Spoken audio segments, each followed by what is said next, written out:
Hey guys, tonight we are going to do something that I have wanted to do for a very long time, and I want you to stay with me, because this story starts with a barn. Not a metaphor for a barn, an actual barn. Big, timber-framed, stone-footed, smelling of hay and horse sweat and oiled leather on a cold New York morning. A barn so full in the middle of winter that the granary behind it still had oats in it, and the cellar under the farmhouse still had barrels of salted pork, and there were 6 matched Morgan horses stamping in their stalls with enough strength between them to pull half a county out of the ground. That barn belonged to the Wilder family. Now hold that image. Hold the smell of it. Hold the sound of those horses, because in a little while I'm going to show you what Pa Ingalls had instead. Most of us grew up with the Little House books.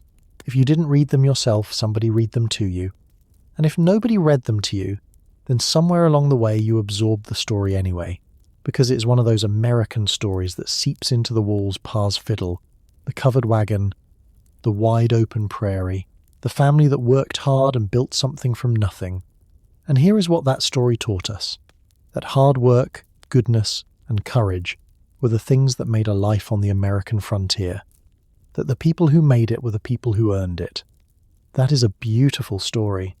It is also, and this is what we are going to spend tonight carefully, gently, honestly looking at not the complete one, because there were 2 families in that story, the Ingalls family and the Wilder family.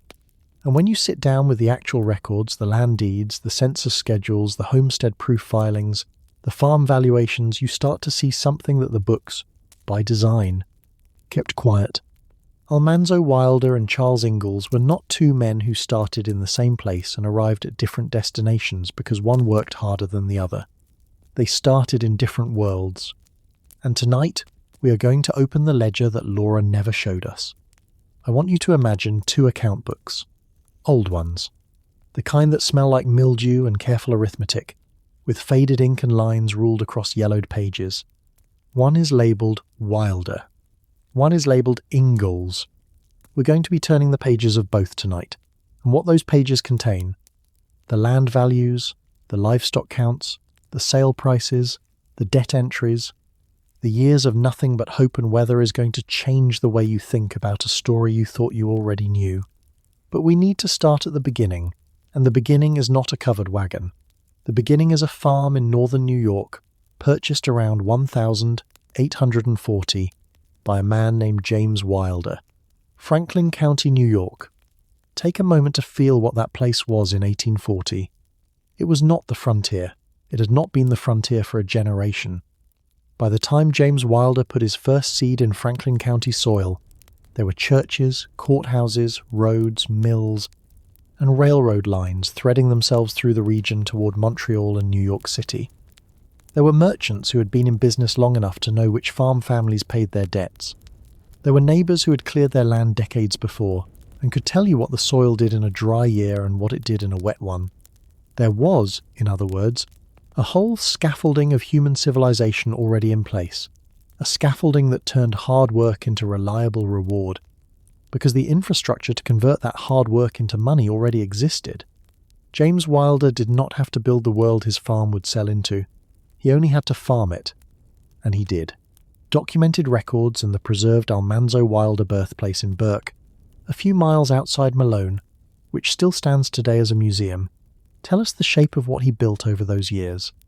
A substantial farmhouse, multiple barns, an orchard, sheep, cattle, hogs, and those matched Morgan horses that were not just working animals but marketable capital, the kind of animal a man could sell to a neighbour or a regiment and walk away with real money. The farm produced grain, hay, and for a significant period hops, the key ingredient in beer, for which northern New York was the dominant national producer right through the middle of the century. This was not a luxury farm. The Wilders were not wealthy the way a city banker was wealthy. But in the language of the 19th century countryside, they were what their neighbours would have called comfortable, which meant something precise and important. They had enough to survive a bad year without losing everything. They had a cushion. They had what we would today call a safety net. Though they would never have used that phrase, they just would have called it having something put by. And their 5th child, Almanzo James Wilder, born into that cushion on the 13th of February 1857, would never know a morning when the barn was empty. He never knew a morning when the barn was empty. Now, let me show you the other side of the ledger. Charles Philip Ingalls was born in 1,836 inches, Allegheny County, New York, into a family that was already moving. His father Lansford moved the family west in those early years, and Charles grew up in the culture of motion, the understanding that the next place might be better, because this place hadn't quite worked out yet. By the time Charles was a young man in Pepin County, Wisconsin, the 1,860 census shows him, without established land of his own, a carpenter by skill, ambitious by temperament. And this is the crucial thing without the land equity and community credit that the Wilder family was simultaneously compounding up in New York. He married Caroline Quiner on the 1st of February 1863. She was a schoolteacher, organised, steady, and quietly strong in a way the records only hint at.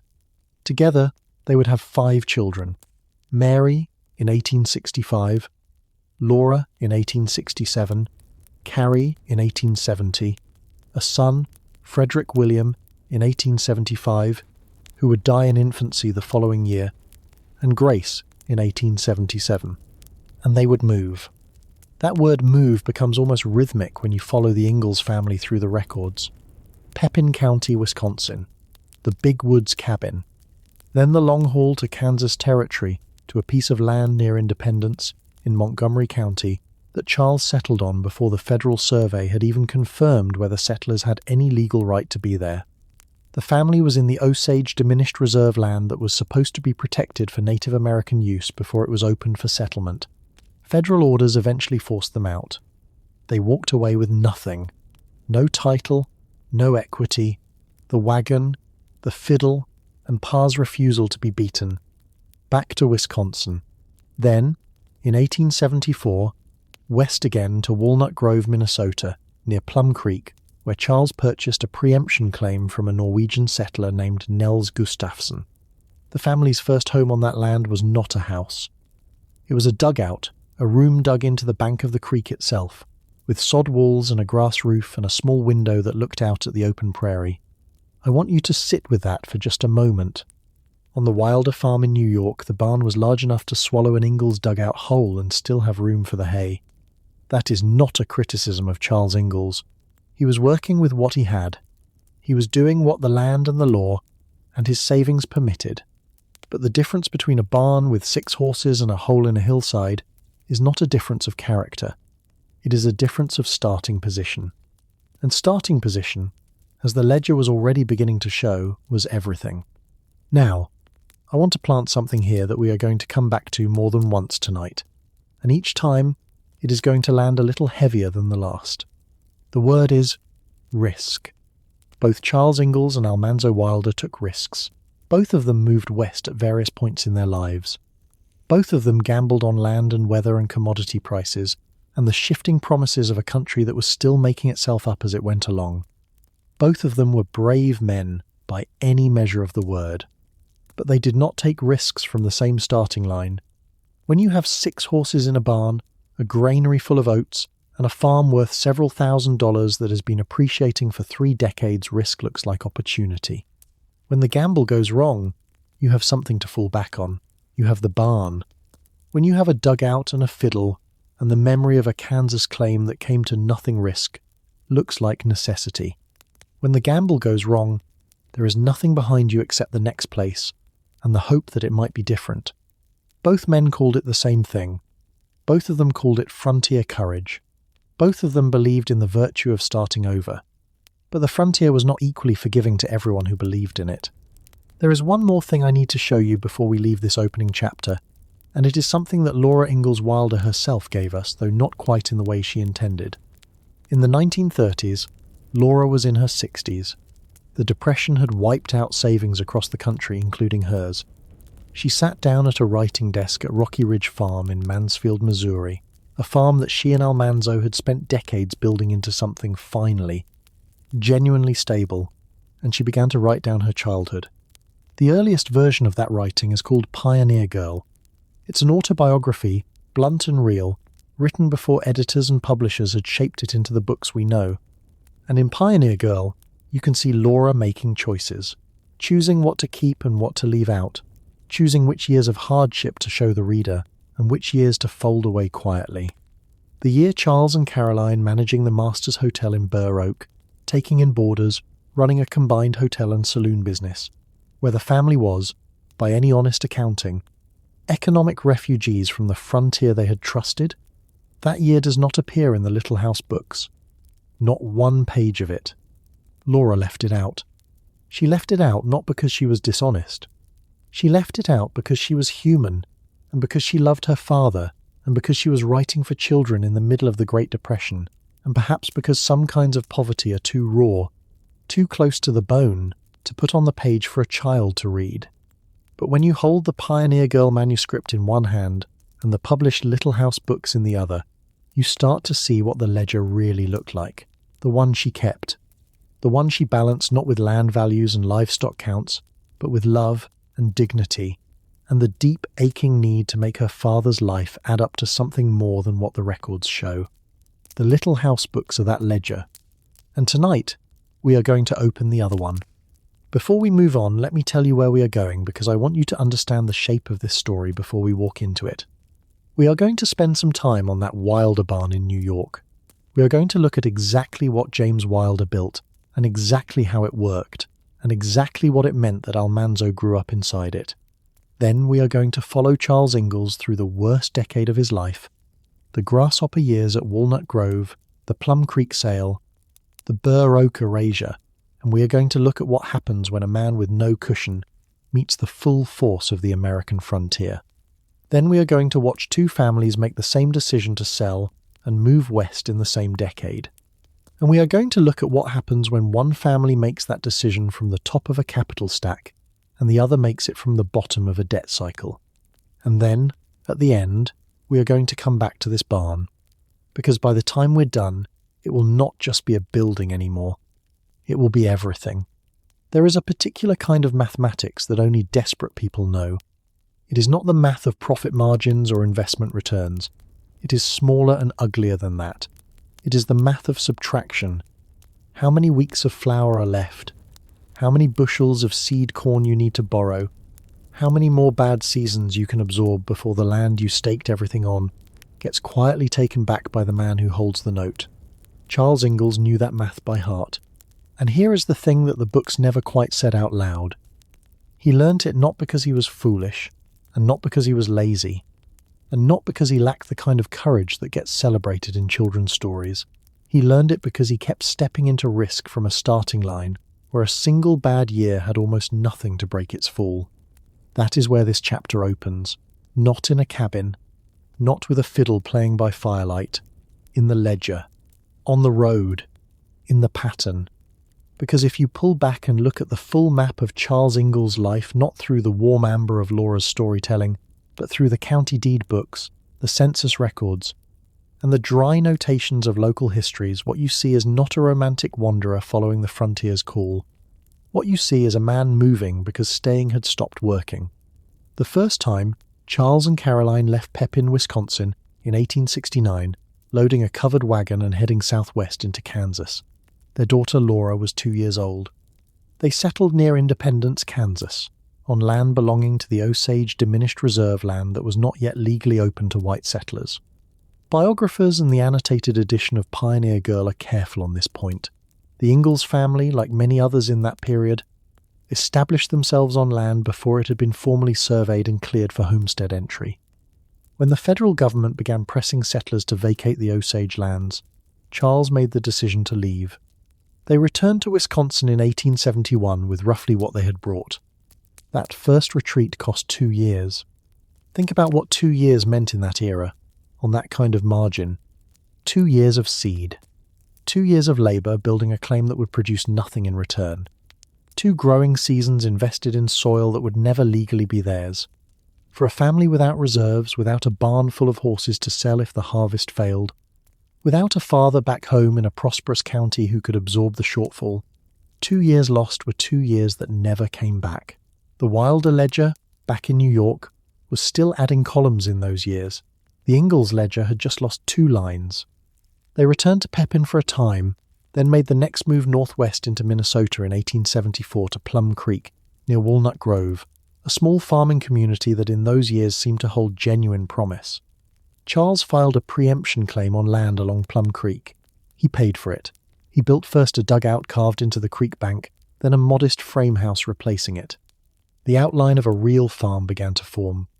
And then the grasshoppers came. In the summer of 1874, and again more catastrophically in 1875 and into 1876, Rocky Mountain locusts swept through southwestern and central Minnesota. The 1,875 swarm alone has been estimated at trillions of individual insects. Albert's swarm, as it came to be called, remains one of the largest concentrations of animals ever recorded in North American history, in numbers that modern entomologists have described as among the largest single insect swarms ever recorded in North American history. They did not simply eat crops. They ate the crops, then the seedlings, then the bark off the fence posts, then the wooden handles of the tools left in the fields. They were so dense that accounts from survivors describe the sky going dark at midday. Farmers who had planted careful, hopeful rows of wheat and corn watched those rows disappear within hours. Charles Ingalls watched it happen. 3 consecutive growing seasons, 3 consecutive failures. Now, pause here, because this is the moment where the word in this story starts to carry its full weight. Risk. Both men believed in it. Both Pa Ingalls and James Wilder back in New York had made bets on the land. That is the frontier story America loves, the bold gamble, the faith in next year, the willingness to plant again after a bad harvest. It is a story about character, and that part of it is true. Charles Ingalls had the character. He planted again. But what the story almost never asks is this: what happens when risk goes wrong and there is nothing behind you? James Wilder, in those same years, was risking 2 managing land, labour, livestock, and market prices in northern New York. But he was risking from a position of owned land in a settled county, with road access, rail connections, and community credit networks that had been building since before the Civil War. When a bad year hit the Wilder farm, the structure around it could absorb the blow. The barn was still full enough to see through winter. The horses were still there. The neighbours who might buy surplus seed or extend a short-term credit arrangement were within riding distance of a good road. At Plum Creek, when the grasshoppers came, there was no cushion. There was just the arithmetic. By 1875, local Walnut Grove history records show that Charles was supplementing the family's income through wage work, hiring himself out as a labourer to other farms and, at certain points, working for the railroad as a construction hand east of Walnut Grove. He was an exceptionally skilled carpenter and handyman. That is documented in multiple sources, and Laura never romanticized it. She simply recorded it as part of the texture of how they survived. But carpenters' wages on the frontier, paid by the day or the week, are not the same thing as a harvest. They cover the immediate shortfall. They do not build capital. They do not replace what 3 bad seasons have taken out of the soil and the savings. In 1876, the Ingalls family made a decision that the books handle with unusual delicacy and that the historical record makes somewhat starker. They left Walnut Grove. They had not proved up the Plum Creek claim, had not completed the years of residence and improvement that would have converted it to owned land. Under the pressure of 3 years of crop failure, they relinquished the claim and sold what they had built for approximately $400, according to accounts preserved in local histories and biographies. Given what they had invested in labour, improvements, and the original purchase price, this was not a gain. It was the number at the bottom of the column after subtraction. And then they went to Burr Oak, Iowa. This is where the ledger develops one of its most interesting gaps, because Laura's books do not include Burr Oak at all. In the published Little House series, the family moves from Walnut Grove in Minnesota directly toward Dakota Territory. The Iowa year, 1876 to 1877, disappears entirely from the narrative. Historians working from Pioneer Girl, Laura's original unpublished memoir, and local Iowa historical records have documented what that missing year contained. Charles and Caroline managing the Masters Hotel in Burr Oak, taking in boarders, running a combined hotel and saloon business. It was hard. unglamorous wage work of a kind that does not fit neatly inside the heroic homesteader frame of the books. Laura knew about Burr Oak. She lived through it as a child. She chose, or was guided in the publishing process, to choose not to put it on the page. That is not a lie. That is a literary decision. But the decision itself is telling, because Burr Oak is not just a missing year. Burr Oak is the year the ledger showed, clearly, that the homestead plan had failed, and that the Ingalls family was surviving on the same kind of hand-to-mouth wage labour that represents the bottom of 19th century rural economic life. It is the year that did not fit the myth. So it quietly came out in the edit. Now turn back to that ledger image for a moment. Think about what that Ingalls page looks like at this point in the record. Pepin departure, 2 years on unsettled Kansas land. Return, 2 more years at Plum Creek, 3 crop failures, $400 retreat, 1 year of hotel management in a town that will never appear in the books. Charles is 40 years old. He has been farming and moving for over a decade. The land he has worked in Wisconsin, Kansas, and Minnesota has produced no accumulated equity, no owned property, no stable asset that can cushion the next move. This is not a character failure. This is what happens when hard work meets inadequate capital on volatile land, and the cushion is never there. The Wilder barn, 700 miles east in New York, is still standing. By 1877, the family returned to Walnut Grove. This second residency is documented in local church records and census data. Charles worked again at various wage jobs, and Mary's eyesight had begun failing. The health crisis that would result in her complete blindness by 1879, attributed at the time to scarlet fever. Mary's blindness meant medical costs, and the hope that she might eventually attend a school for the blind in Iowa, which she did, starting in 1881, added a financial dimension to the family's decisions that Laura only partially explored in the books. By 1879, Pa had made the decision to move again, this time toward Dakota Territory.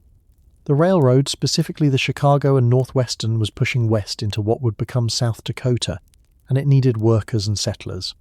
Charles had a connection through his brother-in-law, Pa Ingalls, who was already in the territory. He took a job as timekeeper for the rail construction crew near the site of what would become De Smet, Dakota Territory. It was, on paper, a fresh start.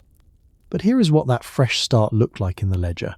A man with no land equity, no significant savings, no cushion against the next bad season, entering one of the most climatically brutal agricultural frontiers in North America, with a family that included a blind daughter, several young children, and a wife whose health had been ground down by years of dugout winters and prairie summers. That is the honest version of risk. It is not without courage. It is full of courage, the kind of courage that is, if anything, harder than the other kind, because it operates without a net. But courage and capital are not the same thing, and when people praise Pa Ingalls for his bravery, which he absolutely deserves, the part of the story that gets quietly left out is that bravery at the edge of poverty and bravery backed by a full barn are 2 different wagers. One of them, if it fails, costs you everything. The other, if it fails, costs you a season. In De Smet, the Ingalls family claimed a homestead on the open Dakota Prairie, 160 acres of free land, under the Homestead Act, at the standard filing fee. The land, like most of the available Dakota claims in that period, was not prime agricultural ground.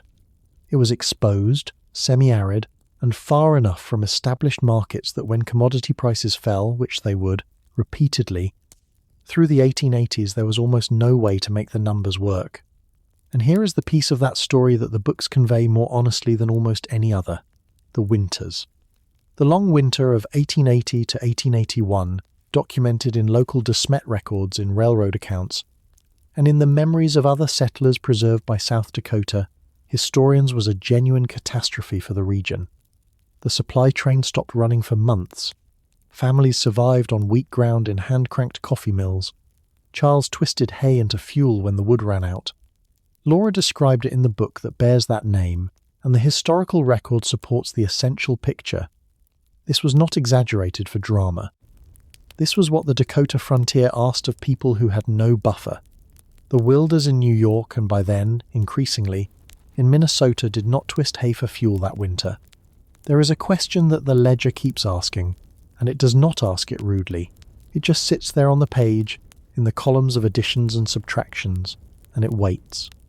If Charles Ingalls had started with what James Wilder started with, established land, regional credit, a barn that stayed full through the lean years, would the pattern have looked the same? Would there have been a Plum Creek failure, a Burr Oak erasure, a Dakota winter survived on hand-ground wheat? Or would there have been, instead, a different American story, one where the hard work produced what hard work is supposed to produce, because it had the structural backing to do so? That question does not have a clean answer, but it is the one the numbers keep asking. And here is what makes it harder, and stranger, and more interesting than a simple rich versus poor story. The man who grew up with all that backing, Almanzo Wilder, the boy from the full barn, was about to make his own move onto that same Dakota frontier. He was about to file his own claim, build his own house, plant his own fields under the same brutal Dakota sky. And what happened to him there, what the land and the weather and the debt would do to both of them together, is the part of the story that Laura almost never fully told. That is where we go next. And here's the thing nobody tells you about that Burr Oak year. The Ingalls family came back. After the boarding house, after the silence, after Charles scraped together enough to leave Iowa, they came back to Walnut Grove. Same town they'd fled from. Same soil that the locusts had already stripped twice.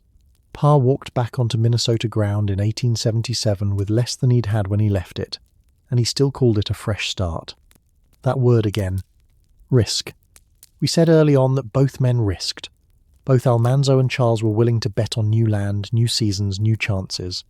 And that's true. But watch what happens when you put those two ledgers side by side now. Because right around the same time, Charles Ingalls was circling back to Walnut Grove with nothing but willpower in his pocket. Something very different was happening on the Wilder side of that ledger. The Wilders left New York. But they didn't leave like the Ingalls left places. They didn't leave in the night, or under pressure, or because the ground had turned against them. By the mid-1870s, the hops market in Franklin County was declining. The crop that had made northern New York so profitable for decades was softening, and James Wilder was watching the numbers. He was a man who had spent 30 years watching numbers, and what the numbers told him was, sell before the curve turns. Land and census records suggest the Wilder farm sold in the mid to late 1870s as an improved established property, a farm with buildings, orchards, cleared fields, and decades of documented productivity behind it. When you sell a farm like that, you are not selling a hope, you are liquidating a machine. The proceeds from that sale travelled west with the family not as prayer money, not as a stake, but as reinvestment capital. They landed in Spring Valley, Minnesota. Now, Spring Valley isn't the frontier. Not even close. By the time the Wilders arrived, Spring Valley was a settled agricultural town with churches, banks, and a grain market. It was exactly the kind of place a New York farm family could drop into and pick up the life they already knew, the community credit, the market access, the sense that the land beneath your feet was stable and understood. The records show the Wilder family establishing themselves there with the same quiet efficiency that had marked every phase of the Burke Township operation. They did not start over, they translated. And young Almanzo? He didn't stay in Spring Valley either. Because by the late 1870s, Dakota Territory was calling every ambitious young farmer in the Midwest, and Almanzo Wilder was 23 years old and had grown up believing, in his bones, that a man who worked hard and started with good horses could make any land work. That belief wasn't wrong. It was just built on a barn that wasn't going with him.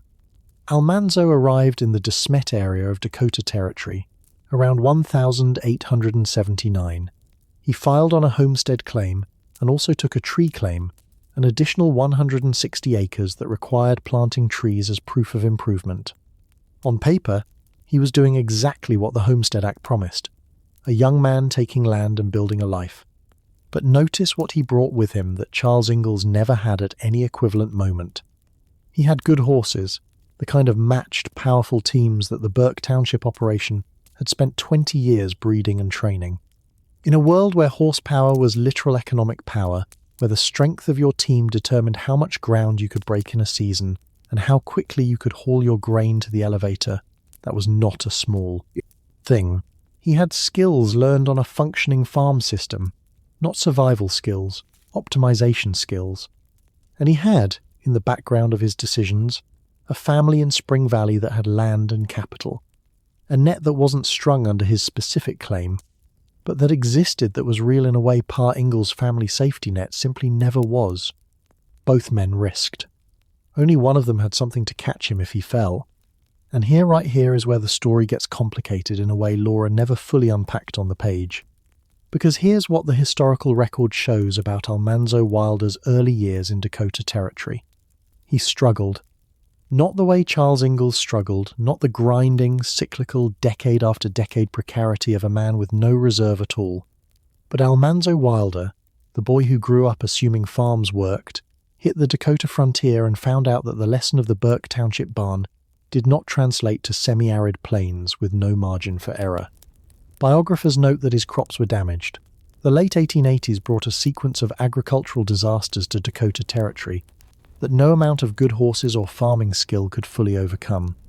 The wheat markets were depressed by global competition. Australian and Argentine grain was flooding the same Chicago exchanges that Dakota settlers depended on. The railroad freight rates ate into what little margin a good harvest might have offered. And the weather, always the weather. Almanzo kept working. He did not give up easily, but working and succeeding are two different things, and the Dakota frontier was proving itself indifferent to the difference. And then, in the summer of 1885, he married Laura Ingalls. Think about that for a moment. Laura Ingalls, who had spent her entire childhood watching Pa's ledger add up to nothing, who had lived in dugouts and shanties and a boarding house, whose name never appeared in any of her books. She married a man who had grown up in a barn full of horses. She knew what he came from. Almanzo had told her stories of the New York farm, and those stories were the foundation of the book she would eventually write for him. Farmer Boy, that warm amber portrait of abundance and competence and full cellars. She held both his world and her own in her memory simultaneously. The question that historians quietly circle is this: when two people from such different economic starting points make a life together on the same difficult land, whose normal wins? Almanzo expected the farm to work eventually, because farms had always worked for him and for his family. Laura expected disaster to arrive without warning, because it always had. And in the early years of their marriage, out on the tree claim near De Smet, the evidence was piling up on Laura's side of that argument. The years between 1885 and 1890 hit the young Wilder household so hard that the sequence of losses reads almost like a list someone wrote to test how much two people could absorb. The first crops failed. Drought settled over the Dakota plains like something with weight, and the wheat that should have paid the debts on the tree claim improvements didn't come in. Then it didn't come in again. In the summer of 1888, both Almanzo and Laura contracted diphtheria. Laura recovered. Almanzo survived too, but the illness left him with lasting physical effects, partial paralysis, that affected his ability to walk and to do the heavy farm labour on which their entire operation depended. Biographers, including William Anderson, have documented this, and it is not a small footnote. It is a hinge. Because on a frontier claim with no paid help, no family nearby, no community safety net in the way Spring Valley had provided, a man's physical incapacity is not a personal tragedy only. It is an economic event. That same summer, their infant son was born and died within weeks. The grief has no ledger entry, but it is in the record. In 1889, a fire destroyed their house. Not a small fire, not a recoverable fire.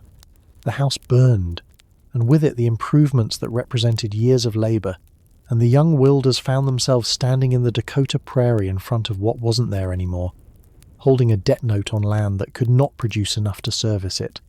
Now, hold that image for a second. A man from a barn full of horses, a woman who had never once in her life had enough cushion to absorb a single season's failure. And together they are standing in front of a burned house on land they owe money on, in a territory whose grain markets are controlled by railroads they'll never bargain with as equals. This is what the ledger actually said. Not the version in the books, the version in the ground. We talked, very early on in this story, about a barn. Almanzo's childhood barn in Burke Township, New York, full of horses, full of hay, full of the particular quiet confidence of a family that had built something that lasted. We talked about an Ingalls cellar that ran thin when the crop failed the physical weight of not having enough, the arithmetic of shortage that Laura grew up calculating by instinct. And we said then that those two images were going to mean something heavier by the time we got here. Here is what they mean now. The barn was real. The Wilder family's structural advantage was real. The land, the capital, the community, the profitable sale, the reinvestment in Spring Valley, all of it happened. None of it followed Almanzo west to Dakota. When he filed on that tree claim, he left the barn in New York. He brought the expectation of the barn, but the thing itself, the safety net, the cushion, the resilience stack that James Wilder had spent 30 years building, that stayed with the family in Spring Valley. And the cellar? In 1889, after the fire, after the diphtheria, after the crop failures, the Wilders left Dakota Territory.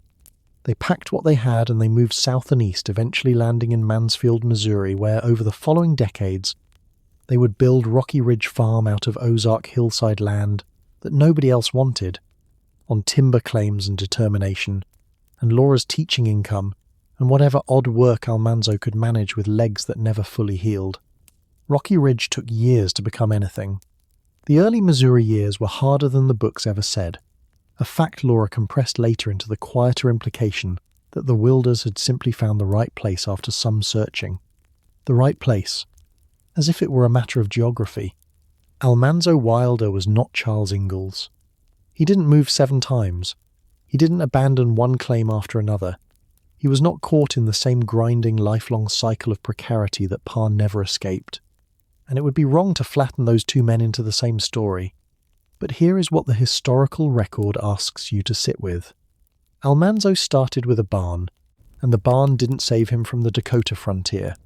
The structural advantages of the Burke Township farm were real, and they were real back in New York, but they did not transfer automatically to semi-arid Dakota claims and global grain markets and diphtheria and fire, which means the gap between Almanzo and Charles was not just capital. It was also timing, geography, and the particular cruelty of what Dakota Territory actually was in the 1880s, a speculative landscape dressed up as a farming promise.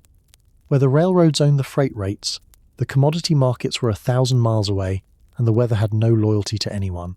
Pa Ingalls failed at the same frontier Almanzo struggled at, and Pa had nothing behind him. Almanzo struggled at the same frontier and had Spring Valley and his family's land equity and a set of skills built on a barn that had been full when he was a boy. And still it nearly broke them both. What does that tell you about the frontier? What does that tell you about calling it a fair fight? In the 1930s, 50 years after the fire, after the diphtheria, after the debt on the tree claim, Laura Ingalls Wilder sat down at a writing desk at Rocky Ridge Farm in the Missouri Ozarks and began turning memory into story. She had the Ingalls ledger in her head. All the moves, all the failed crops, all the careful flour measurements. She had the Wilder ledger too, the barn in New York, the full cellars, the horses, the version of farming that looked like it worked. And she had a choice every writer eventually faces. How much of the accounting do you put on the page? She chose love over ledgers. And the books she wrote became the most beloved portrait of the American frontier that the 20th century produced. But there's one more thing those books did. Something that nobody who read them as a child quite expected to discover as an adult. And it has everything to do with what Laura left out. Not Burr Oak, not the diphtheria, not the fire. Something quieter than all of that. Something that lives in the way she wrote about her father and the way she wrote about her husband. 2 men she loved equally, from 2 economic worlds she understood better than anyone, smoothed into the same warm American story. That story is what we're opening next. There is a particular silence that settles on a woman who has already survived the worst and knows it. Not peace, not resignation. Something harder to name a kind of internal accounting, the quiet tally a person runs when they've lost enough that they've had to decide, consciously, what they will carry forward and what they will set down by the road. Laura Wilder arrived in Mansfield, Missouri in the summer of 1894 with that kind of silence around her. She was 27 years old.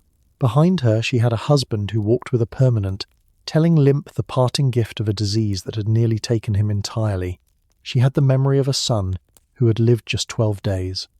She had the ghost of a house that burned on the same August the baby died. She had 4 years of Dakota crop failures, and before that, her whole childhood's worth of watching Pa Ingalls load a wagon again, move again, try again, on thinner margins than the year before. And ahead of her, 40 rocky acres in the Ozarks that Almanzo had found on a scouting trip, which cost them the last $100 they could pull together. $100. The Wilders' New York barn, the one we talked about, the one that stood taller than most men's ambitions, had once held horses worth more than that each. That distance, from the full barn to the last $100, is where this chapter lives. Because here is what the books never quite say. When Laura sat down decades later and began writing the little house stories that America came to love, she was not writing from comfort. She was not a woman of secure means tidying up her memories into pretty scenes. She was writing from a specific, earned exhaustion. The exhaustion of a woman who had watched two very different families navigate the American frontier and had drawn her own conclusions about what the land owed you and what it didn't. The question we have to sit with now is not what she wrote. The question is what she chose to leave out, and why that choice matters more than anything she put in. The Ozarks in the 1890s were not gentle country. Mansfield, Missouri was a real place with a real community churches, a small commercial district, neighbors which already put it ahead of a raw Dakota claim. But the land Almanzo had chosen was rough. The 40 acres they first purchased sat in the hills and was, by every account, more potential than product. The apple trees that would eventually define Rocky Ridge Farm were saplings when they arrived. The soil was harder to coax than the dark Dakota loam, and the income from it would not come for years. So they did what low-capital families on the American frontier had always done. They worked other people's land while building their own. Almanzo took day labor when his legs allowed it. Laura taught school for a period. She later wrote for the Missouri Ruralist, a farm paper. In a column that showed readers she had a precise, observant mind for the real economics of farm life, not the romantic version, but the ledger version, the one with actual numbers in it. She knew the difference between a good season and a survivable one, because she had lived on the wrong side of that line more than once. Biographers who have studied this period note that Rocky Ridge was genuinely profitable by the early 20th century, but that the path there spanned most of 2 decades. It was not a triumph that came quickly. It came the way most honest things come slowly, with setbacks, and only after enough time had passed that you almost stopped expecting it. Pa Ingalls lived to see some of that slow climb. Charles died in De Smet in June of 1902. At 66, the same year Laura's Rocky Ridge operation was beginning to find its footing. He had spent his last years in the town he helped settle, working whatever work came available, a respected figure in De Smet's civic life. He was not destitute at the end. He had community. He had Caroline beside him. He had the dignity of having stayed somewhere long enough to matter to it. But he had never held enough land at once to call himself free of the kind of risk he had been living with his whole adult life. The record does not show a man who retired comfortably from a paid-off farm. It shows a man who kept working, because the alternative was not an option he'd built for himself. Here is where the emotional arithmetic gets complicated. By the time Laura began seriously working toward what would eventually become the Little House books, a process that did not happen in a single moment, but built slowly through the 1910s, 1920s, and into the 1930s, she had lived inside 2 economic realities, so different from each other that most people never experience both. She had visited the Wilder farm in Burke, New York as a young wife. She had stood in that place and understood in her bones what it meant to grow up, where the barn was never empty and the seed money was never in question. She had seen what a family looks like when it has had generations to accumulate land and livestock and credit before asking the next generation to take a single risk with it. And she had spent her own childhood watching Pa Ingalls do the opposite, moving from claim to claim, with his fiddle and his faith and almost nothing else behind him.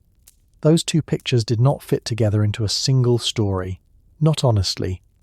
not without one of them being softened. And when she picked up a pen, she made a choice that every memoirist and every storyteller eventually makes. She chose the version that could be loved. Before the Little House books existed, there was Pioneer Girl. Pioneer Girl was Laura's original autobiography, a longer, rougher, more honest account of her childhood that she wrote in the late 1920s and that her daughter, Rose Wilder Lane, helped shape and attempt to sell to publishers.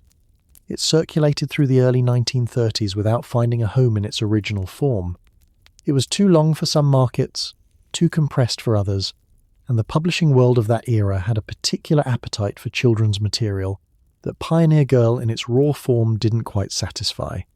What matters for this documentary is what Pioneer Girl contains that the finished Little House books do not.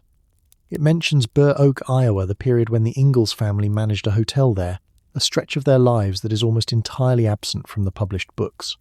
Historians who have studied the Pioneer Girl annotations note that the Burr Oak years were economically difficult and perhaps not the kind of hardship that fit the adventurous, forward-moving spirit Laura wanted the books to carry. There was something about that particular chapter, the grinding, stationary poverty of it, the sense of a family parked at someone else's establishment, because there was nowhere better to go that didn't translate into the open prairie feeling the books needed. It is also worth noting what Pioneer Girl does not dwell on, the financial structure behind the Wilder side of the story. The warmth and abundance of Farmer Boy, which Laura wrote as a separate book specifically about Almanzo's childhood, is presented as the product of hard work and good values. And those things were genuinely present, but the structural advantage, the established New York farm, the paid-off land, the market connections, the community infrastructure that cushioned every Wilder risk, those things are simply the furniture of the story, unremarked upon, allowed to fade into the background behind the smells of roasting pork and the gleam of well-tended horses. She is not lying.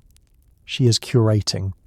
And the difference between those two things is where the ledger lives.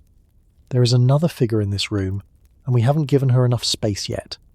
Rose Wilder Lane, Laura's daughter, born in 1,886 inches De Smet, who grew up through the difficult Rocky Ridge years and went on to become a journalist and writer of significant reputation, was deeply involved in shaping what the Little House books became.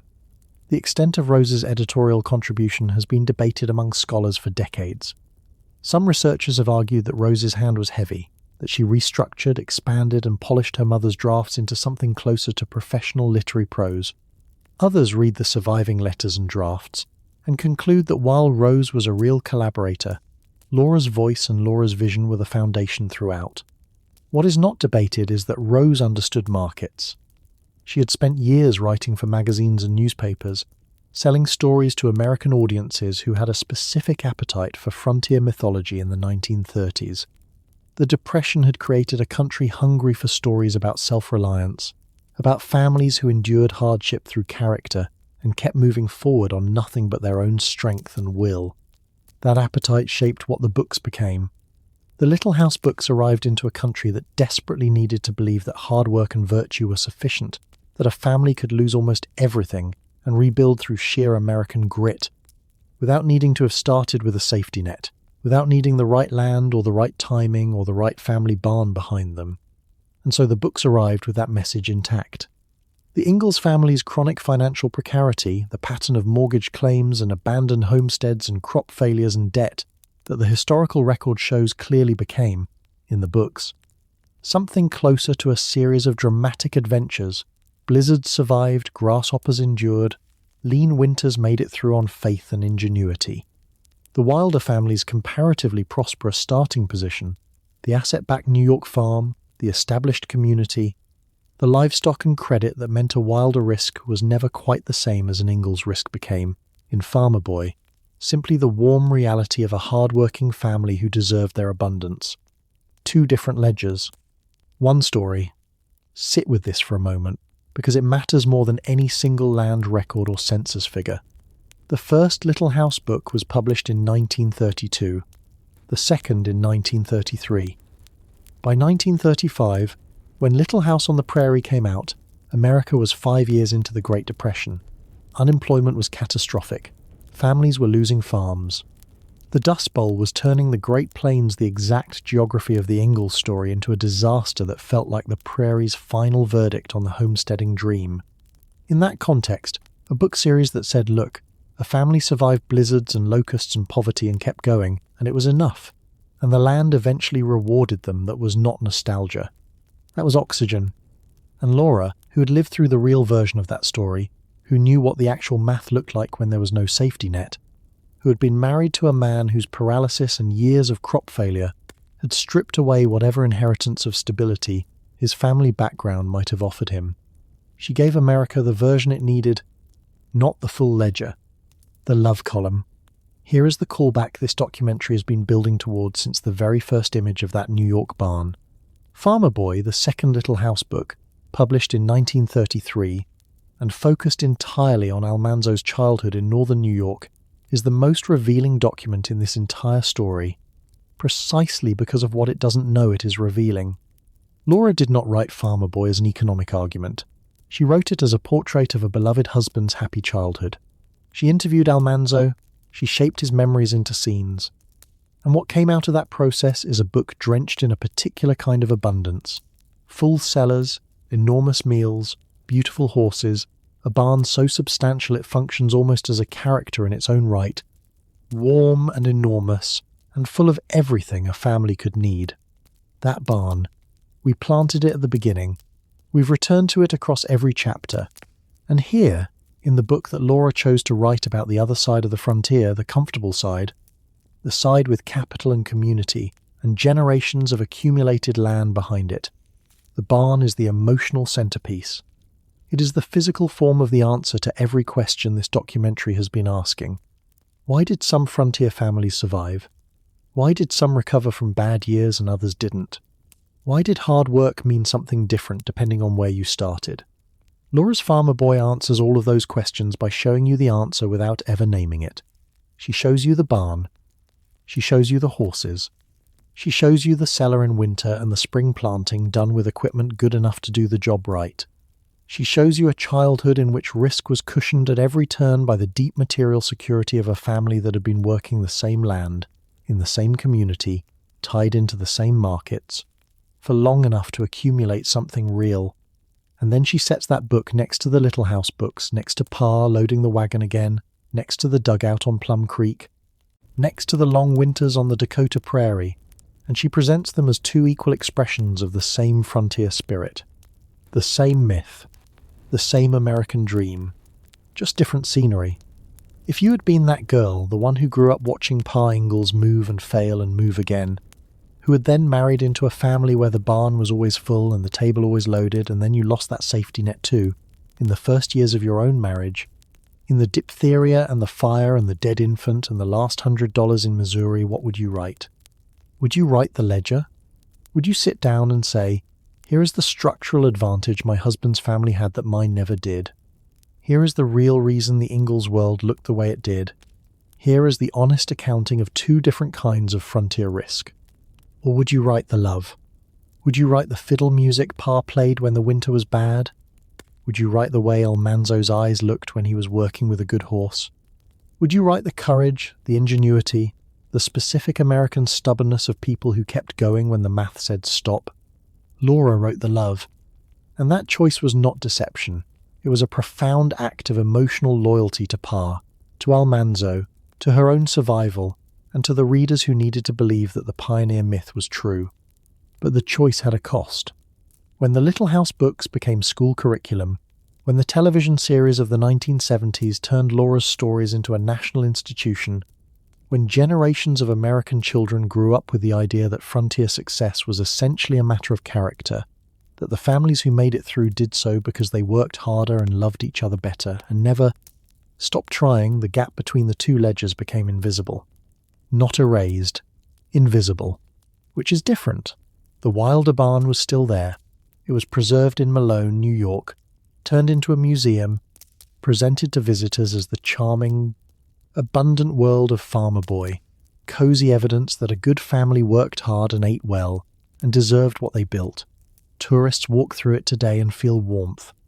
And the Ingalls cites the dugout at Plum Creek, the homestead at De Smet, The places where Pa kept trying on ground that wouldn't hold those places became pilgrimage sites too, but for a different feeling. Openness. Wind. The sense of a family moving through a landscape that never quite became theirs. Both sets of sites tell the truth, but neither one, alone, tells the whole story. The whole story requires you to hold both of them at once, the full barn and the empty cellar, the Wilder ledger and the Ingalls ledger, and ask the question that Laura's books, for all their beauty and truth and earned emotional power, never quite put into words. When you open both those account books and lay them side by side, the one labelled Wilder and the one labelled Ingalls, the numbers don't tell a story of villains or victims. They don't show a rich family hoarding advantage while a poor family suffered needlessly. What they show is something subtler and more uncomfortable than that. They show two families that both worked hard. Both took risks. Both believed in the frontier promise. But one of them started the race from a position of established land, accumulated livestock, reliable credit, and community infrastructure built across decades, and the other started it from a dugout, with a fiddle and a rifle and a wagon that moved every time the math stopped working. And the American story we told ourselves about both of them, the story Laura wrote, the story Rose shaped, the story publishers sold and schools taught and television turned into Wednesday night, viewing quietly merged those two starting positions into one. It said, they were the same. They were both pioneers. They both worked hard. What they got, they earned. The records say something different. They say the gap between a full barn and an empty pantry was not a gap of character. It was a gap of capital. It was a gap of timing. It was a gap of who had been given enough of a head start that their risks came with a cushion, and whose risks came with nothing behind them but hope. And here is the thing that should sit with you after this chapter ends. The Little House books are over. Pa is gone. Rocky Ridge is built. The series is finished. The myth is sealed. The ledger of love is balanced and closed. But there is one more account book that nobody opens in the story. There is the intellectual property. The books Laura wrote, the ones that smoothed the class gap, that merged two very different economic worlds into one frontier dream, those books became worth real money. Significant money. The kind of money that neither the Ingalls family nor the early Wilder family ever had access to in their actual lives on the actual frontier. And what that money meant, who it passed to, how it moved through the decades after Laura's death in 1957, and what it says about the distance between the America that Pa Ingalls tried to build and the America that his daughter's books helped create. That is the chapter we haven't opened yet. The ledger isn't closed. It never was. Here is something no one tells you about falling in love with a man from a different world. You don't know it's a different world at first. You see him. You know he's steady, capable, the kind of man who handles horses like the horses already trust him. You know his family has land, a real house, a barn with corners still square after 30 years. You've heard the stories. You've been inside a warm kitchen that never ran out of anything. And when he asks you to build a life with him, you say yes, because why wouldn't you? What you don't yet understand is that the world he grew up in taught him something. Something deep, something unspoken. It taught him that when you work hard on a farm, the farm answers back. That when you plant, you harvest. That difficult winters end and the cellar gets refilled. That is what growing up on land that actually worked does to a person. It gives them a faith in the system, a bone-deep certainty that the pattern holds. The problem is, the pattern only holds when the land beneath it is solid. Laura Ingalls was 18 years old when she married Almanzo Wilder on the 25th of August 1885 near De Smet, Dakota Territory. No flowers, no church. A plain ceremony, a plain ring, a plain house waiting for them on their tree claim a few miles outside of town. She had watched her father lose land her entire life. She knew, better than most brides in Dakota, what a bad year could actually mean. Almanzo was 28, and he still believed, at 28, in the barn. Let's look at the land they started on together, not romantically, the way the books describe it, but practically, the way you'd look at it if someone handed you the deed. Almanzo had filed on a homestead claim near De Smet. He had also taken on a tree claim, a separate parcel where the improvement requirement involved planting and maintaining a stand of trees. Land and census records indicate both claims existed simultaneously, which doubled the couple's exposure. 2 pieces of ground to improve, 2 sets of requirements to satisfy. 2 sets of bets running at the same time on Dakota Territory soil in the late 1880s, which meant they were farming in one of the most environmentally volatile corridors in North America, in a period that historians of Great Plains agriculture now describe as the end of a brief, deceptively wet run of years. The Dakota Territory had drawn settlers, including Charles Ingalls, precisely because the early 1880s had been uncharacteristically wet. The grassland was green, the crops came in, the railroad land promoters talked about rainfall following the plough, and a lot of people believed them. By 1886, that brief mercy window had snapped shut. Hail came first. In 1886, it took the crops. Not a poor yield, the crops. The kind of hail that doesn't leave you calculating losses, because there's nothing to calculate. You walk out to the field and the field is gone. 1,887 was drought. 2 years, 2 failures, and Almanzo and Laura had no cushion. The Wilder family in Spring Valley, Minnesota. Almanzo's people, the ones with the real barn, the ones who had sold the New York farm at a profit a decade earlier, were a comfortable day's travel away in theory and an economic world away in practice. Because what Almanzo had carried west from that background was not capital. He had carried the confidence of it, the certainty, the sense that a man who worked hard on a farm would be all right. That certainty had no cash value in a Dakota hailstorm. There is a specific 12-month stretch in Laura and Almanzo's early marriage that historians refer to, carefully, as the Black Year. The record for 1888 to 1889 is thin in some places. Laura's own accounts compress and circle around it, but what it contains is almost unbearable to read straight. Through, in the winter of 1888, both Laura and Almanzo contracted diphtheria. Diphtheria, in 1888, was not something you recovered from fully and quietly put behind you. Laura survived. Almanzo survived, but the illness left him with permanent damage to his legs, a lasting partial paralysis documented by biographers, which reduced his physical capacity for the heavy labour that frontier farming required. He could still work, but not the way he had before, and everything on a Dakota claim in the late 1880s depended on physical labour. Their infant son was born in the summer of 1889. He died within weeks. There is no name preserved for him in the public record. Laura did not give him a name in her later writings either. Some silences are not omissions. Some silences are just grief that doesn't fit into words, even decades later. Then the house burned. The fire took the house that Almanzo had built with the kind of care he'd been taught to take careful work, solid materials, the whole pattern of a man who built things to last. Gone. Not damaged. Gone.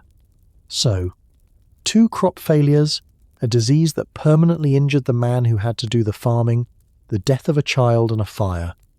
All between 1886 and 1889. All on a thin Dakota claim with no reserve capital and no family safety net close enough to matter. This is the moment where the barn becomes something more than a building in this story. Because when James Wilder's farm had a hard season, there was a barn behind it, full of hay, full of horses, full of stored work from years of accumulated profit. When the Wilder machinery of recovery needed to run, there was fuel in it. When Almanzo's early married life hit the same sequence of failures that had broken his father-in-law over and over again across the frontier, crop failure after crop failure after crop failure, there was no barn behind him. He had taken his confidence west and left the assets behind. The Ingalls and the Wilders had finally arrived at the same place, standing in the same field, looking at the same empty sky. Pa had been here before, many times. He already knew what this felt like. For Almanzo, who grew up in a house where this kind of accumulating disaster was not supposed to be possible, this was something new. Laura would eventually write about this period, or, rather, she would gesture toward it. In her later writings and in the autobiographical manuscript that scholars know as Pioneer Girl, she acknowledged the diphtheria, the crop failures, the fire. She did not write about her son. She did not, in any of the published Little House books, linger in these years with the same camera-steady gaze she turned on her childhood's hardships. And here is the thing, she had reasons that deserve understanding, not judgment. By the time Laura sat down to write the books that would eventually carry her family's story into millions of American childhoods, she was not a young woman processing fresh grief.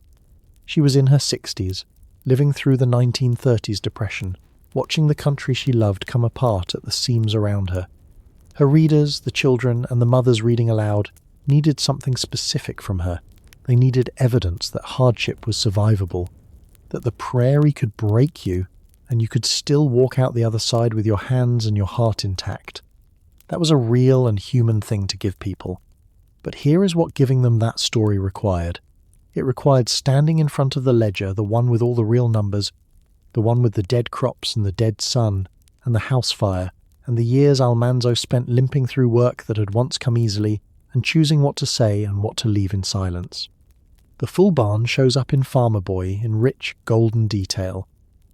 Almanzo's childhood smells like stored apples and good hay. It glows. The empty Dakota years, the years when the man who grew up next to that barn came as close to Pa Ingalls' trajectory as any man ever could, without starting where Pa started those years are in the record. They're just not in the myth. Both men worked hard. Both men loved their families. Both men took risks on land that could have gone either way. Almanzo's risk, in the late 1880s, looked almost identical to Charles Ingalls' risk in the mid-1870s. Same environment, same agricultural volatility, same thin margin between a good year and a catastrophe. And when the catastrophe came for Almanzo, it took him to the same place it had taken Pa, exhausted, damaged, stripped of what he'd built. But here is the difference, and the documentary's central question arrives here quietly without announcements. Pa had always been here. He had no farm in his memory that he could compare this to. He had no image of a full barn, owned outright, humming with productive horses, to contrast against what the Dakota sky had done to him. The frontier precarity was the only normal he had ever known as an independent man. Almanzo had grown up inside proof that farms could work. His bones remembered a different story. And when that different story stopped being available to him, when the Dakota claims failed the way Pa's claims had always failed, he had to rebuild his understanding of what farming actually was, not from the Burke Township model, but from scratch. What does it cost a person to unlearn the economic world of their childhood? The record doesn't say, but Laura knew both worlds. She had grown up in one and married into the other, and by 1889, she had watched the other become indistinguishable from the one she'd grown up in. Same failed crops, same precarity, same question about what came next. By 1891, they were finished with Dakota. Not dramatically, not in a scene with dialogue and resolution, just finished. Almanzo's legs weren't going to get better. The claims had not proven themselves. The land had not delivered on the promise that had brought the Wilder family west with its New York capital and its Spring Valley confidence. Laura and Almanzo spent roughly a year in Spring Valley, Minnesota, staying with Almanzo's family, the first extended time Laura had lived inside the Wilder household's relative comfort as an adult. Not a young woman being courted. Biographers note that it was a difficult period for Laura, not because of any documented conflict with the Wilder family, but because the contrast between the life she was living with Almanzo in his family's more stable environment and the life they were going to have to go build somewhere else. From almost nothing was one she had to absorb quietly. They briefly tried Florida. It didn't take. The climate, the unfamiliar land, the distance from everything. It didn't give them what they needed. In 1894, they loaded a wagon. Laura was 27. Almanzo was 37. And his legs still ached in cold weather. Their daughter Rose was 7 years old enough to remember the journey later. They had $100. Land and deed records show they paid that $100 their entire savings for 100 acres of cut-over timber ground outside Mansfield, Missouri. $100. Let that number stand for a moment. The Wilder farm in New York, the one with the full barn, the matched horses, the granary that stayed stocked through winter, had sold in the mid-1870s for a sum that historians estimate in the range of several $1,000s. That sale had been a trade-up, a strategic conversion of 30 years of accumulated equity into capital for the next chapter. The $100 that bought Rocky Ridge Farm was not a trade-up. It was what was left. Rocky Ridge wasn't beautiful yet. The land was rough, the timber had been stripped, the soil was thin in places. Almanzo's legs were a permanent reminder of what the Dakota years had taken. Laura would later describe their first view of the Ozark Hills with a kind of guarded love. She recognized the land's potential. The way a woman who has watched land fail too many times learns to be careful about what she calls beautiful until she knows whether it will hold. The full story of what they built there, the orchards, the chicken operation, the gradual accumulation of something that finally felt like ground that stayed beneath their feet, that belongs to later chapters. But the fact that it would be rebuilt slowly and carefully on a Missouri hillside by two people who had survived what Laura and Almanzo survived, that fact is worth sitting with now. Because Pa Ingalls was still in De Smet. He was in his late 50s by the mid-1890s. His health was declining. The homestead he had filed on in 1880 was proven he had the title. Finally, after years of required improvements, the land was legally his. But the improvements at Proof were valued at roughly $1,000 after years of labour. 2 homesteads. 2 decades of risk. 2 men working as hard as any American frontier story says a man is supposed to work. One of them had started from a full barn and arrived at a $100 farm in Missouri. The other had started from almost nothing and never gotten much further. The ledger doesn't close equally. That's not a lesson the books taught. But it's what the records show. And somewhere in Missouri, in the early 1890s, Laura Ingalls Wilder was learning it herself, not from the outside, not from a historian's distance, but from inside a life that had now touched both sides of the frontier's promise. She knew what the barn had meant. She knew what it cost when it was gone, what she would eventually choose to do with that knowledge, the way she would arrange those 2 worlds on a page, the way she would weight courage over capital and love over ledger. That choice is still ahead of us. But it starts here, in a wagon heading south, $100, a hill, and a woman who already understood more about the arithmetic of American luck than she would ever quite put into words. She kept a writing desk in the farmhouse at Rocky Ridge. Not a grand one. A simple wooden thing, practical, the kind of desk a woman buys when she is not yet sure the writing will amount to anything. And in the early 1930s, when Laura Ingalls Wilder was in her 60s, when the Depression had pulled the floor out from under almost everything she and Almanzo had quietly built, she sat down at that desk and began to remember. What she wrote would eventually become one of the most beloved series in American children's literature. It would put both her father and her husband into the permanent record of the American frontier. It would be taught in schools, adapted for television, and pressed into the hands of generations of children as proof that hard work and love could survive anything the Prairie threw at her family. But there was another ledger she never opened, and that is the one we need to talk about now. Understand first what the 1930s felt like from inside Rocky Ridge. The farm was not failing the way the Dakota claims had failed. The house was solid now, the land productive, the apple orchard finally earning what Almanzo had hoped it would. But the financial world around them was coming apart. Rose Wilder Lane, their daughter, a successful journalist and novelist, a woman who had travelled Europe and built a name for herself, had lost most of her savings in the 1929 crash. She had loaned money to friends who could not repay her. And Laura, who had leaned on Rose's editorial eye for years, now found herself in the uncomfortable position of writing not just from memory but from necessity. The timing matters. Laura did not choose to write about her childhood from a position of comfort and philosophical distance. She wrote from a position of financial pressure, in the middle of a national catastrophe, for an audience of children whose own families were struggling to hold what little they had. The Depression was not background noise. It was the room she was sitting in when she turned the pages of her own memory. And memory, when you turn it under that kind of pressure, does not always show you what the records would show. Before the books, there was Pioneer Girl. It is the manuscript most readers have never seen, the raw, unpolished autobiography Laura wrote in the late 1920s, before any publisher had agreed to touch her story.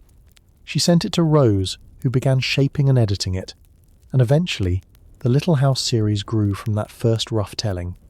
In Pioneer Girl, Laura is more candid than in the published books. She mentions things that never made it to the final shelf, the grinding difficulty of certain years, the social humiliation of certain moves, the texture of a family life that did not always resolve neatly. The annotated edition, published by the South Dakota Historical Society in 2014, made that raw layer visible to scholars, and what it showed was a woman who had remembered more honestly than she ultimately wrote. The gap between Pioneer Girl and the published series is not a gap of lies. It is a gap of genre. Children's literature in the 1930s operated under specific conventions. Hardship was survivable, families were resilient, and the darkness at the edge of the story was always held back by warmth and love. Laura knew those conventions.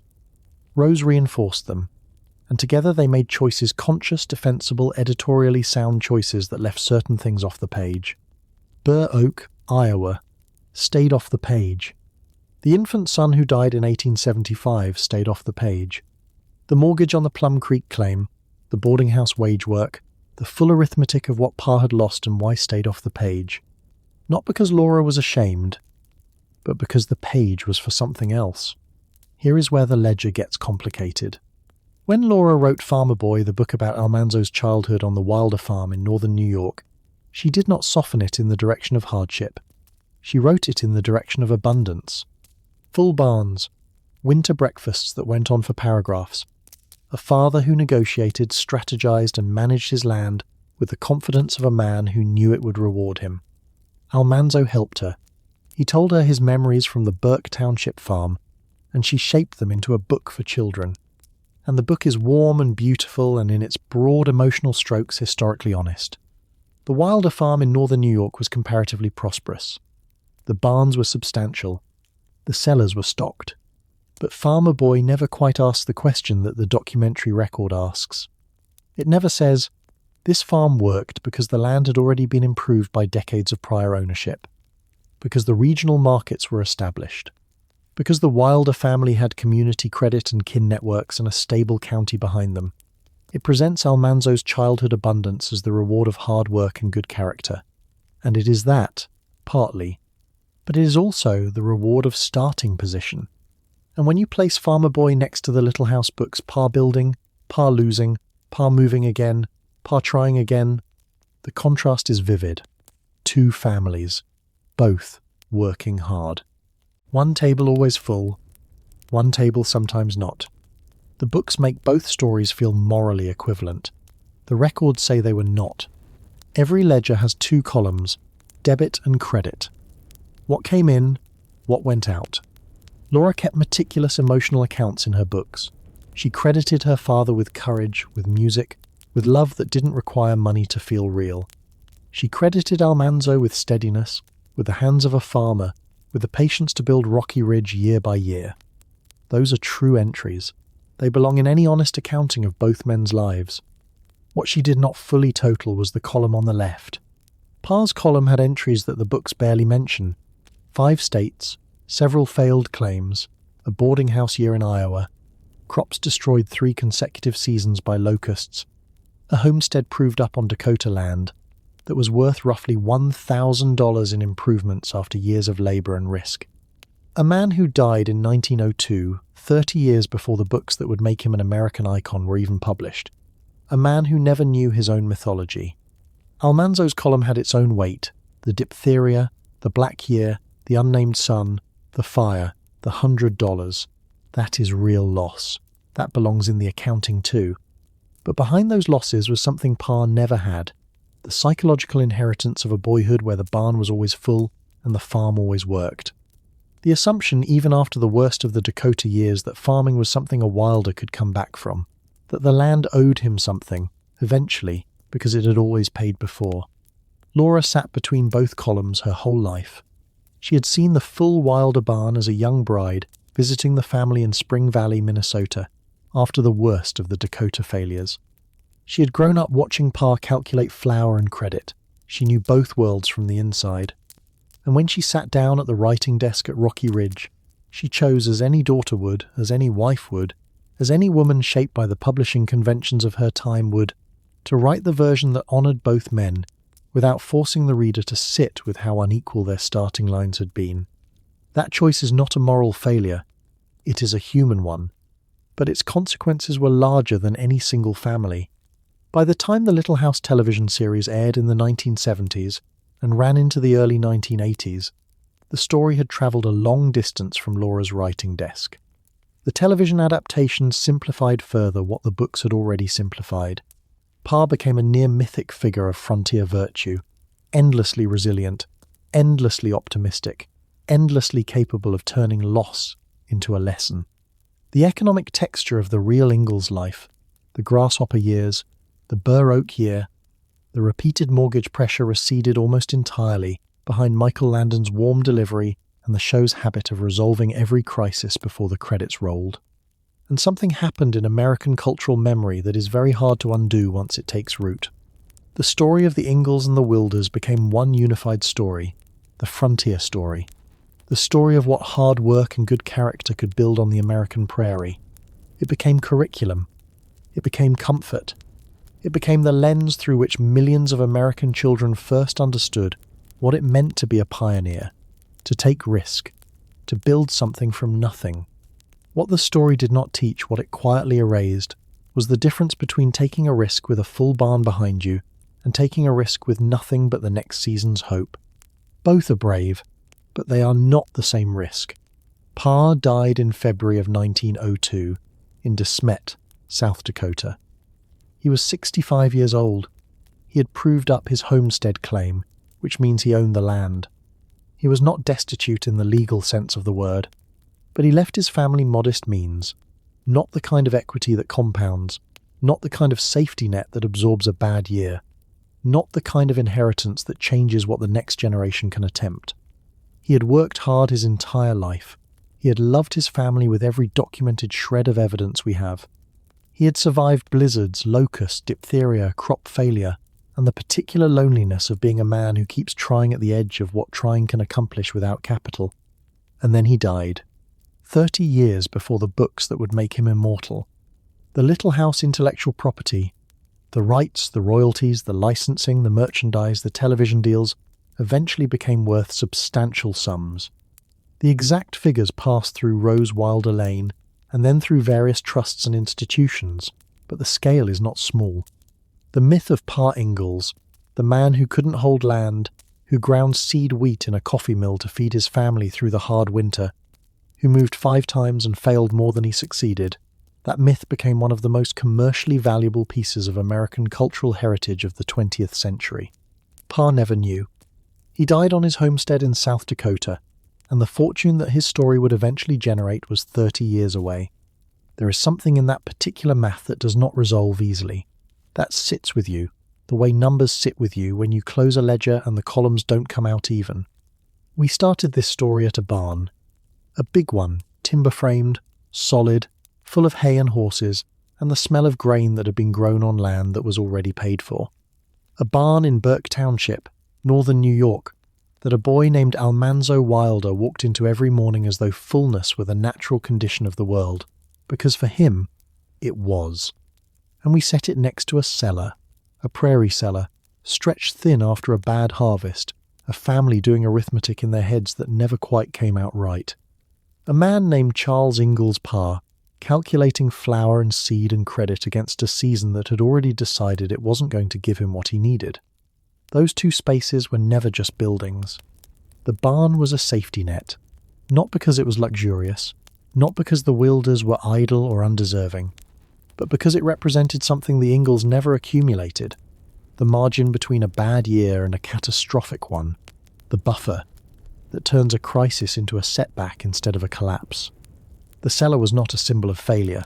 It was the physical result of what happens when hard work meets marginal land, bad weather, no reserve capital, and a country that called all of it an equal opportunity. Laura loved both spaces. She grew up inside the cellar and married into the barn. And when she wrote the books, she honoured both. She just didn't total the column that would have made the difference between them impossible to ignore. Here is the question the ledger leaves you with. Not was Pa unlucky? He was. But luck is not the whole answer. Not were the Wilders secretly rich. They were not. They were comparatively prosperous farmers in a settled region, not an aristocracy, not a dynasty, just people who started with more and had the structural conditions to keep more. The question is this: what does it do to a nation's idea of fairness when the most beloved story it tells about the frontier quietly flattens the difference between starting with a full barn and starting with almost nothing, and calls them both examples of the same American grit? Laura did not create that myth alone.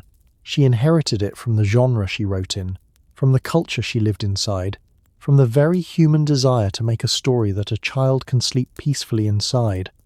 That desire is not wrong. But history doesn't sleep. History keeps the records. And the records show two ledgers, one labelled Wilder, one labelled Ingalls, with entries that do not balance the way the books always promised they would. There is a question that has been sitting underneath every chapter of this story. Not loudly, not demanding an answer, just sitting there, the way a number sits at the bottom of a column when you have been adding and you are not sure you want to see the total. We have tracked two families across nearly 7 decades. We have stood in a full New York barn and in a windswept Dakota field. We have watched one family convert land into capital and one family convert hope into exhaustion.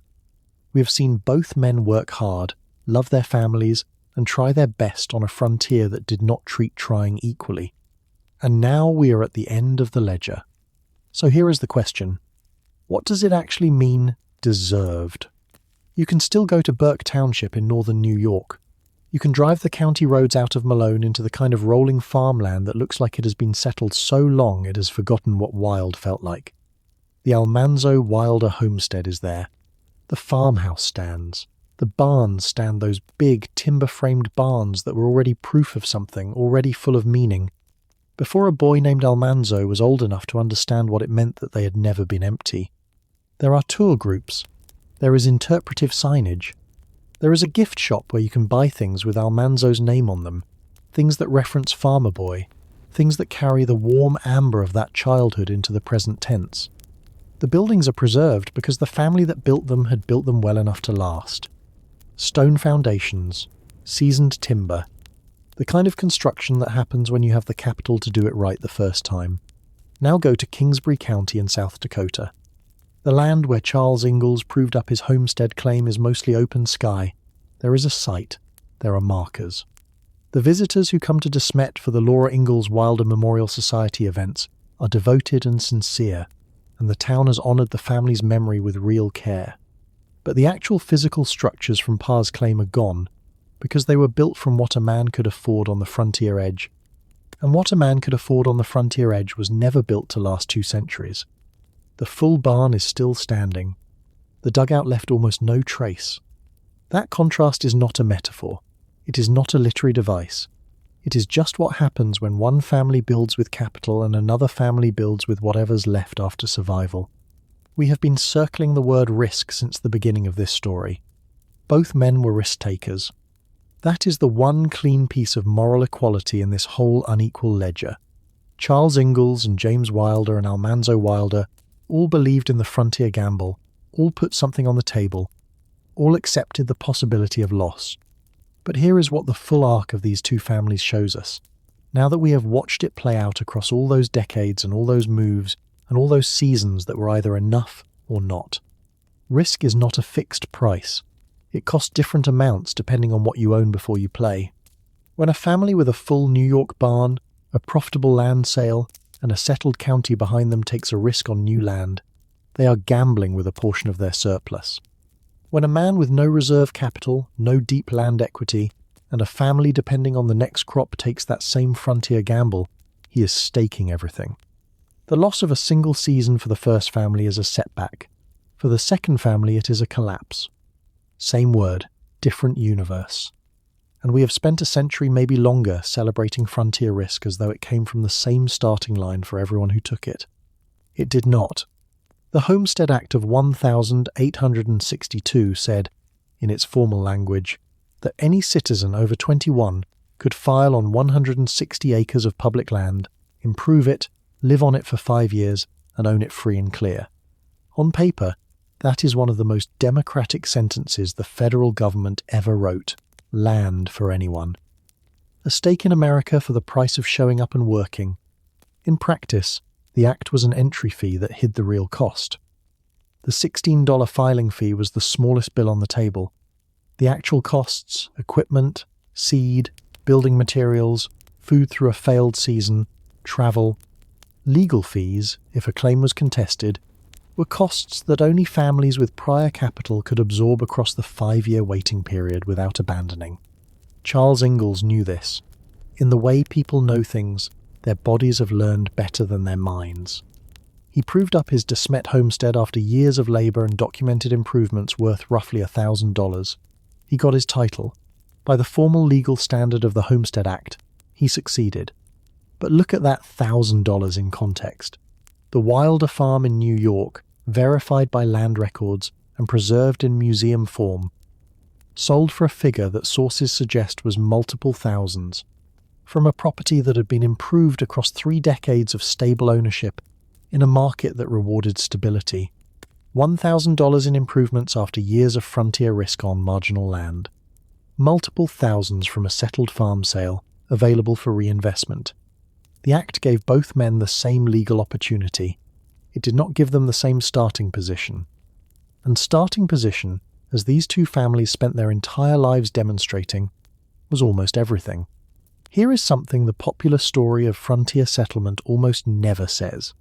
Of all the people who filed homestead claims across the full run of the Homestead Act era, economic historians estimate that fewer than half succeeded in proving up and receiving final title. The rest, the majority, abandoned their claims, sold under pressure, or lost title through legal complications and debt. Charles Ingalls, who proved up and received his De Smet title, was in the successful minority. Think about that for a moment.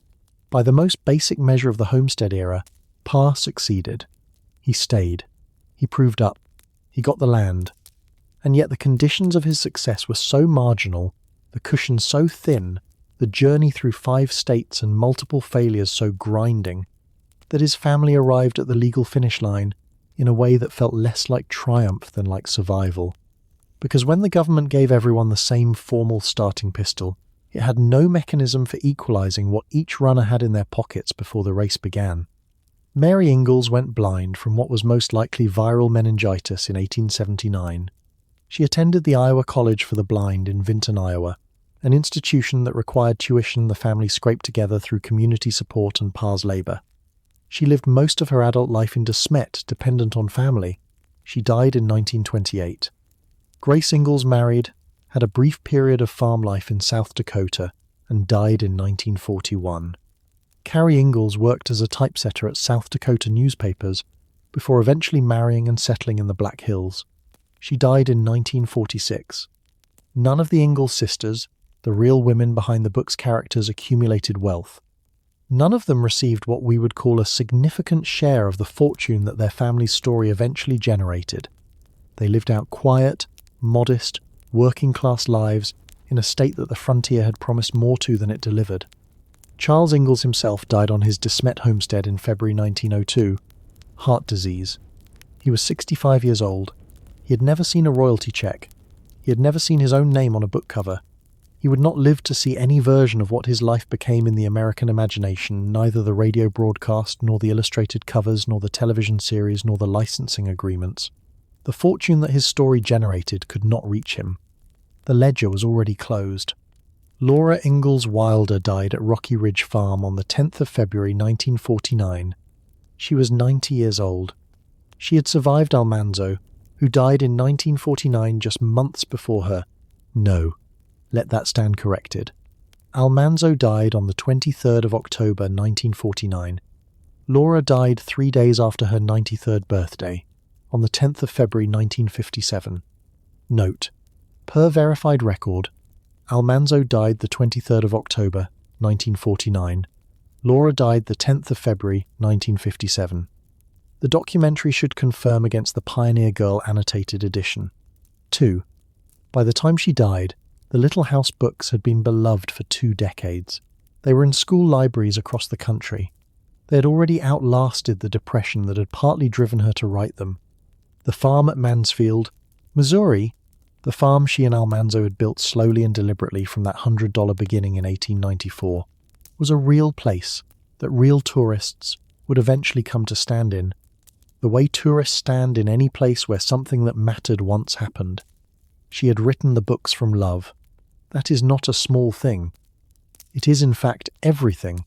The reason the books work, the reason they last, the reason a story about flour sacks and blizzards and a father's fiddle can make a grown woman cry in 2026 inches, a way that a property record never could. But love is not the same as accuracy. And the question this documentary has been asking, across every chapter, is not whether Laura loved, it is what she chose not to count. We're at the last page. The Wilder Ledger, a farm purchased in a settled county in the 1840s, improved across 3 decades. Sold at a profit, sources suggest in the range of several $1,000s, at a time when the Ingalls were losing their Plum Creek investment for $100 less than they paid. Reinvested in a better farm in a more settled region of Minnesota. Preserved, a century and a half later, as a historic site with standing barns and guided tours. The Ingalls Ledger, a log cabin in Wisconsin, a claim in Kansas on land the government hadn't legally opened, 3 consecutive crop failures in Minnesota, a year of hotel wages in Iowa, the one chapter the books never tell, a Dakota homestead proved up after years of grinding risk, documented improvements worth roughly $1,000, and a man who died on that land in 1902 with his title and not much else. Both ledgers show hard work, both show love and grit, and the particular American stubbornness that keeps a family moving when stopping would mean admitting that the math hasn't worked for years. What they don't show equally is the starting position, and that is the one column that changes everything else in the accounting. The machine that made the myth. Here is something that almost never makes it into the conversation about Little House on the Prairie. The books came out in the 1930s, not the 1880s, not even the 1900s. The 1930s, which means they were born inside the Great Depression, which means the country reading them was living inside the single most comprehensive economic collapse in American history. Banks had failed. Farms had been foreclosed. Men who had worked hard their entire lives were standing in breadlines in the rain. And into that context walked a small woman in her 60s at a desk in Missouri, writing stories about a family that made do with almost nothing and endured. That timing is not incidental, it is everything.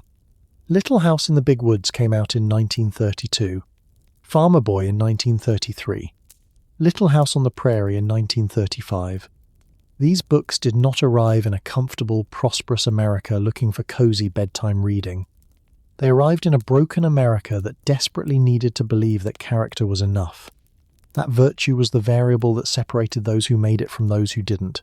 That the frontier, that clean, democratic American frontier, had been a place where hard work was all you needed. The Depression gave those books oxygen, and the books gave the Depression a story it could survive inside. That is not a criticism of Laura. It is not even close to a criticism. It is an explanation of why the particular choices she made, smoothing the economic gap, honouring both fathers equally, leaving the hardest numbers off the page, landed with the force they did. At the exact moment they did, she did not just write good books. She wrote the right books for a country in pain, and a country in pain does not want a ledger. It wants a lamp in a window. Laura's daughter Rose Wilder Lane had her own reasons to want the self-reliant story told clean. By the time she was actively working with her mother on the Little House manuscripts in the early 1930s, Rose had lived a life that had moved her sharply, intellectually toward a philosophy that would eventually become one of the foundational positions of American libertarianism. She believed, with genuine conviction, that individual freedom and individual effort were the only honest engines of human progress. She distrusted structural explanations. She distrusted government intervention. She trusted the man who built his own barn. Historians and scholars who have worked with the Laura Rose correspondence note that Rose's editorial hand on the manuscripts was significant, not fabricating events, but shaping emphases, sharpening the self-reliance theme, pulling the emotional centre of the stories toward individual agency and away from the messier structural forces that had actually shaped the Ingalls family's fate. This does not mean Rose invented something false. It means she helped Laura find the version of the story that matched what both of them, daughter and mother, had come to believe about how the world worked. Whether the ledger agreed was a different question, The ledger was not their subject. If the books made the myth, the television series made it permanent. Little House on the Prairie ran on NBC from 1974 to 1983, 9 seasons. It reached audiences that had never touched the books. It gave Charles Ingalls a face, Michael Landon's face, strong-jawed and warm, and it gave the Ingalls family a visual language of struggle and triumph that was so immediate, so weekly, so domestic, that it embedded itself in American cultural memory in a way that even beloved books rarely manage. The television version softened what was already soft and erased what was already compressed. The Wilder family's relative prosperity was almost invisible. Pa's structural precarity was recast as temporary adversity always resolved within 50 minutes. The economic gap that sits at the heart of this entire story, the gap between the family Laura married into and the family she grew up in, became background noise, if it registered at all. By the time a generation of American women had grown up watching Little House after school in the late 1970s, the story of two economically unequal families on an unequal frontier had been fully converted into something else. A story about universal American grit, available to everyone, rewarded by effort, uncontaminated by starting position. The TV show didn't lie either.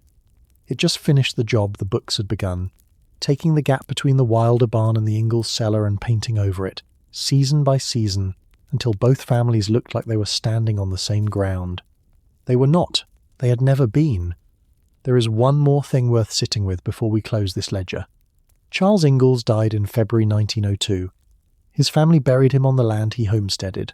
He left behind a modest estate, the legal title he had proved up, a small house, not much else. By the most important measure he would have chosen for himself, he had succeeded. He had stayed. He had worked. He had given his daughters a home. He died 30 years before the first Little House book appeared. He never heard his own name spoken with admiration by a stranger. He never knew that his family's story would be read by millions of children in school libraries across a country that would remember him as a hero. He never knew that the long, grinding, undercapitalized journey he had led, the failed claims, the moves, the grinding of seed wheat in a coffee mill during the hard winter, would one day be called the American dream. The fortune that his story eventually generated could not reach him. The myth could not reach him. All it could do was arrive decades late, tens of thousands of copies deep, worth real money and real cultural power, and name him a symbol of frontier virtue in a country that had quietly forgotten how thin his margin had always been. That is the last column in the ledger, and it does not come out even. And yet here we are, still talking about him. That is the strange, quiet irony sitting at the very bottom of this whole story. Pa lost the economic argument. He lost it in Wisconsin, and in Kansas, and in Minnesota, and in Iowa, and on the Dakota Prairie. He lost it in every ledger that tracked land values and livestock counts, and the distance between a man's debts and his assets. By every financial measure the 19th century used to keep score, Charles Ingalls finished behind. But he won something the ledger was never designed to measure. He won the story, not because he was richer or luckier or better positioned, not because his daughter chose him over Almanzo. She loved both men genuinely, without the kind of calculating favoritism that makes a dramatic narrative but does not reflect a real woman's real heart. She chose him in the books because the story of a man who keeps moving, keeps trying, keeps playing the fiddle in a cold house for his daughters. That story has a shape the human mind reaches for. It has the shape of love made visible under pressure. The Wilder farm in New York was real prosperity, but prosperity does not have that particular shape. It is worth saying clearly, because this documentary has spent a long time holding the economic contrast in view. Almanzo Wilder was not a villain in this story. He was a man who had grown up inside a system of genuine agricultural competence, organised labour, careful animal husbandry, a family that understood land as capital, and who then walked out onto the Dakota frontier and tried to replicate that system on ground that would not hold it. His early married years with Laura were not easy. They were marked by crop failure and illness, and the kind of loss that leaves permanent marks on a person. His diphtheria left him with a physical weakness he carried the rest of his life. His infant son died. His house burned. He was not insulated from suffering by the barn he grew up in. He was just better equipped, at the beginning, to believe that the next season might be different. That belief, the psychological inheritance of a full barn, the deep cellular confidence that the land will eventually deliver, is itself a form of capital. It does not appear in any census schedule. You cannot find it in a deed. But it shapes every decision a person makes about when to hold on and when to let go, about whether one more bad year is a catastrophe or a correction. Pa, who had never owned that confidence because he had never owned the barn that produced it, made different calculations. Not worse ones, different ones. The calculations of a man who had learned, season by season, that the margin was always thin. Both of them were right about the frontier. Both of them were wrong about how much starting position mattered. The difference is that one of them had a daughter who wrote it all down and loved them both too much to say which ledger told the true story. She left that part for us. Laura did not fail when she left that column off the page. She made a human choice, the choice that almost any daughter would make, almost any wife would make, writing about the two men she loved most in a genre that was built for children and shaped for hope. She gave America the version that could be loved. We are not here to take that away, but we are here to say, the version that can be loved and the version that can be trusted are sometimes different documents. And a country that only reads the one built for love, that only passes down the story where both families start equal and end up different through nothing but character, is a country that has been doing its arithmetic without one of the most important columns. The next time someone tells you the frontier rewarded those who worked hardest, remember the Wilder barn full, preserved, still standing in New York. And then remember what the Ingalls built. Remember what it was made from. Remember that it's gone. Not because Pa didn't work hard enough, but because hard work on the American frontier was never the whole equation. The barn was always full for one of them. The cellar was always thin for the other. Laura knew both places from the inside. She chose to write the love. We chose, for a long time, to stop the reading there. Now you've read further. The numbers don't lie, but they also don't tell you what to feel when the columns finally close. That part is yours.